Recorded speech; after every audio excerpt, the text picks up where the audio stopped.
Hello and welcome to another movie review. As always, my name is Kelly, and I just got out of Mission Impossible: The Final Reckoning, or Dead Reckoning Part 2, or Mission Impossible 8, whatever the hell you want to call this one.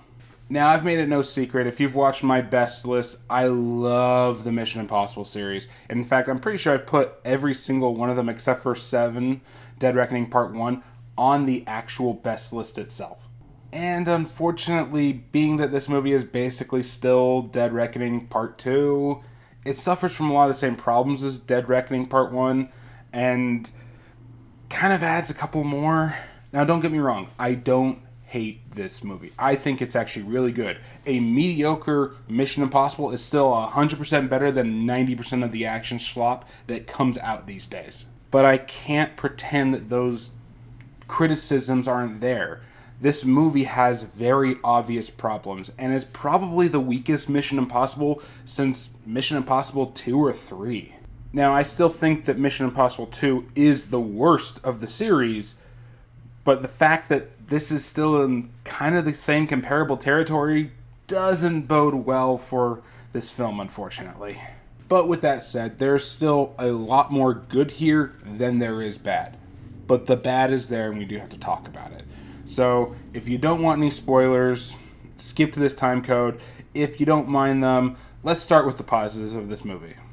So, starting off with the positives, the very easiest one with any Mission Impossible is the stunt work. It's still amazing inside of this.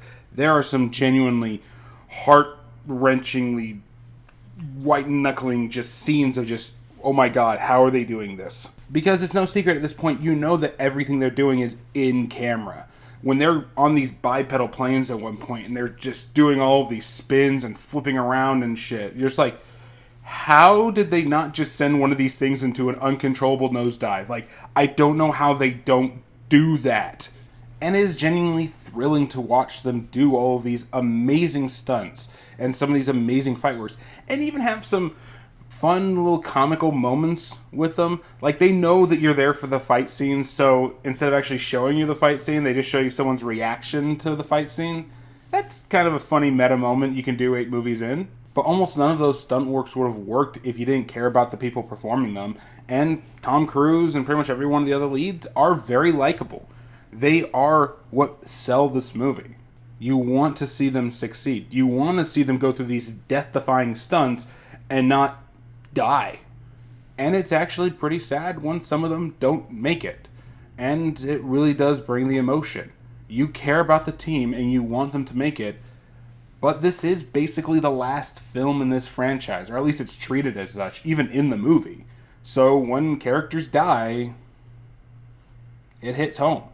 And I do like that this is kind of the last movie, at least of the Ethan Hunt story, it feels like. It feels like we've had him for a very long time. We've had different iterations of him. We've seen him as competent. We've seen him as incompetent. We've seen him when everything breaks, and we've seen him when everything works.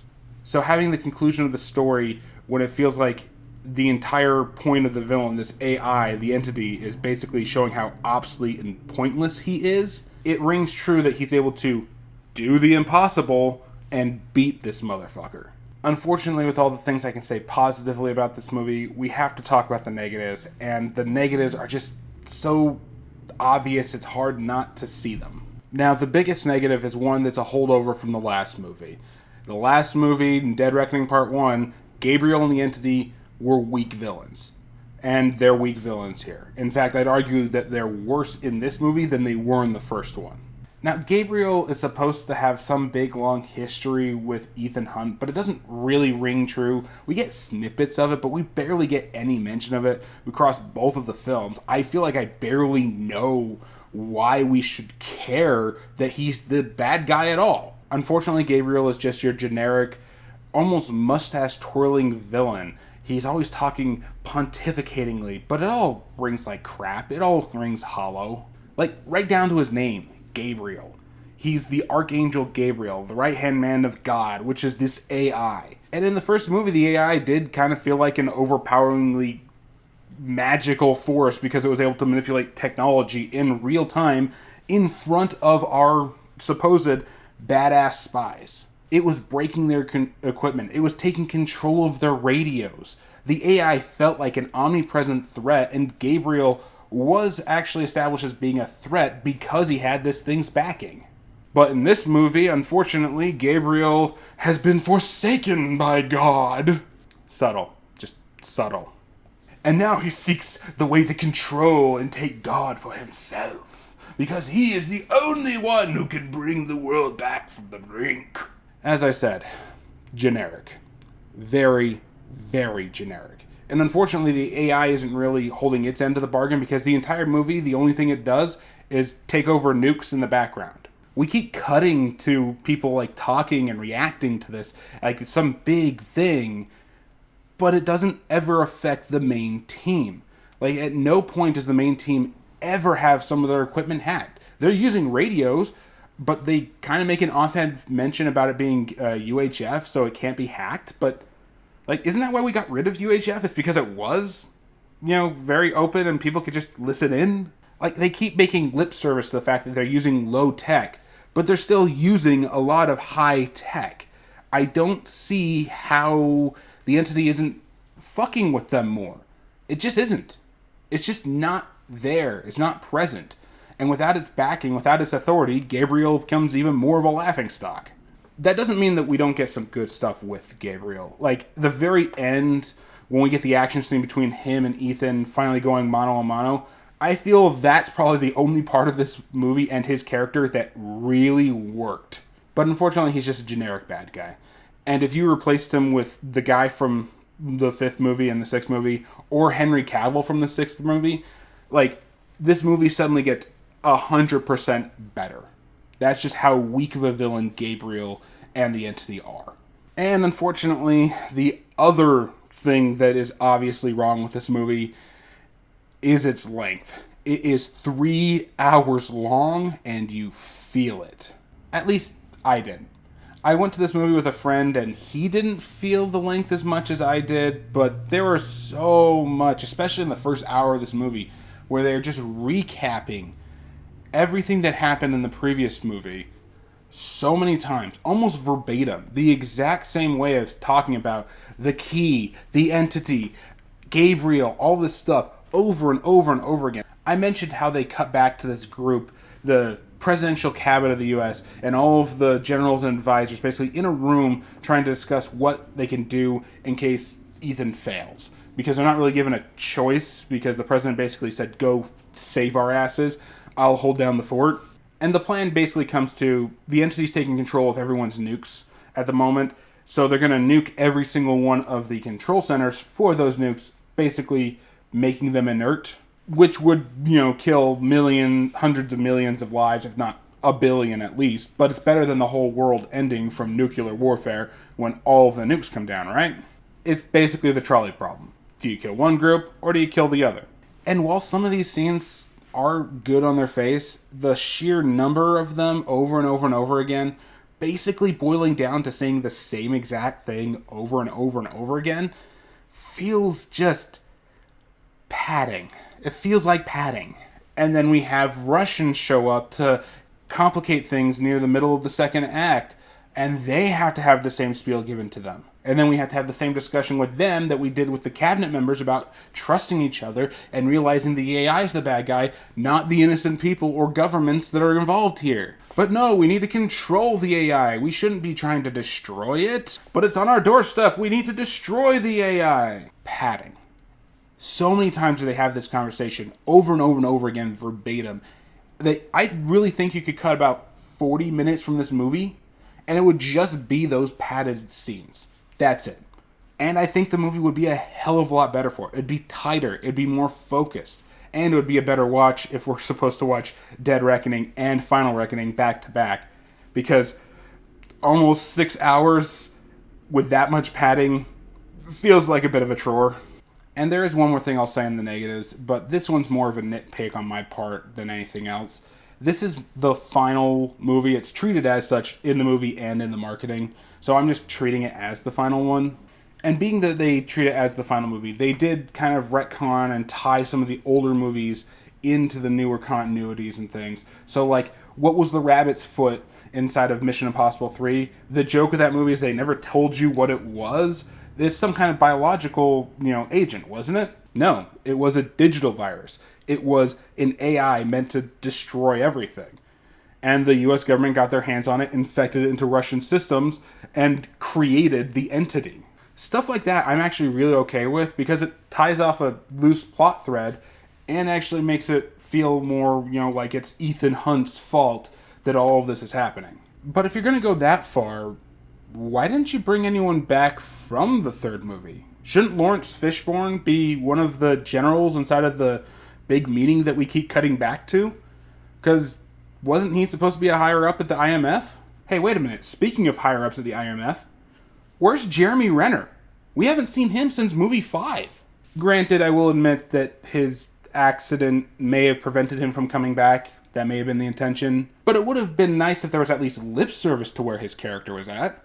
And for that matter, if we're going to bring, anybody back, shouldn't we bring, old team members? Like, maybe some of the people from Mission Impossible 3, having them been on deep undercover trying to figure out what's going on with it. They did that a little bit, but the person they decided to bring back was Donlo from the first film. And don't get me wrong, the cameo worked. And the fact that he actually stays a part of the team and helps with things also worked. Why not bring everybody else? Go ham. Even if it's just small roles, bring everybody you can back for something like this. And I feel like that was a missed opportunity that does drag this movie down a bit, being that it is the end. So why not? But maybe that's just more for, continuity guys like me. When something ends, I just prefer to have a nice little blow on top of it, acknowledge it. It does mean that the last scene of the movie, when Ethan Hunt shows up in Paris and you see all the different members of the team, it doesn't feel as right because the only returning member there was Simon Pegg. Everybody else was only introduced in Mission Impossible 7. So I guess that just means this is the new team he's giving their okay to go off and do on their own, which I'm perfectly okay with. Like a movie of Simon Pegg running this, being just the tech guy, being forced into some of the more stunt-heavy stuff that he doesn't want to do, or maybe has to get a right-hand man who is the stunt guy when he's not. That couldn't work if you really want to continue this franchise, without Tom Cruise and moving in the new direction. Make Tom Cruise just like their boss they have to keep answering to or something. But it does feel like a missed opportunity when you're trying to tie so many loose ends off in this movie that you didn't bring everybody back and, try to make it a true celebration. Like, if you're going to do an end game, go full end game and bring back everybody. Open up the freaking CGI portal. I want to see everybody walk through. Even the bad guy from Mission Impossible 2. How amazing would it be if he actually turned out to be alive, huh? Okay, that's mostly joke, but, you get my point.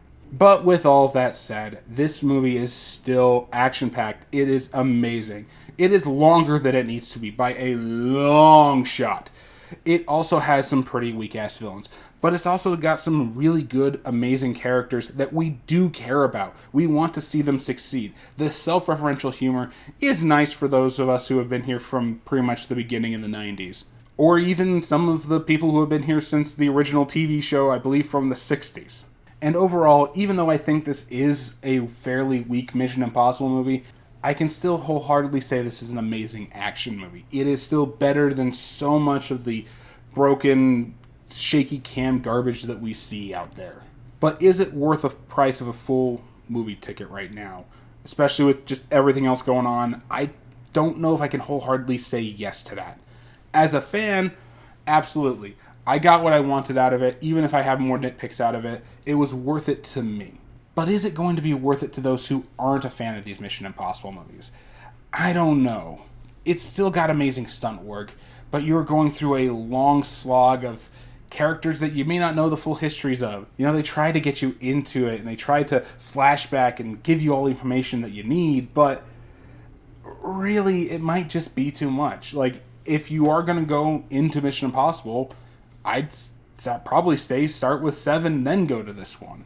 But then that's almost 6 hours of movie right there. So, is it worth it for a full-price movie ticket? I'd probably say not full price. I'd probably give this, see it at a matinee or like a $5 Tuesday, it might not be worth the full movie ticket price unless you're an actual fan of this franchise. I know that's kind of splitting hairs between some of my ratings, but it is kind of on that line. It's not quite a see it, you won't regret your purchase, and it's not quite a wait for a matinee price. You know, it's kind of right there in the middle. So if you're a fan, the rating is see it. You won't regret your purchase at all. If you're just looking for a good action movie, probably wait for a matinee. It's still worth seeing. It has amazing stunt work. The biplane scene at the end especially, like, holy shit. But it might not be your cup of tea, especially with the amount of, like, legacy baggage this movie has on top of it. And that's it from me. Did you see the movie? Do you agree with me? Do you disagree with me? Tell me what you think about it in the comments down below. Let's get some healthy discussion going. And as always, be sure to like, share, subscribe, all those things that make channel number go bigger. And yeah, that's it for me. So I guess I'll see you guys next time.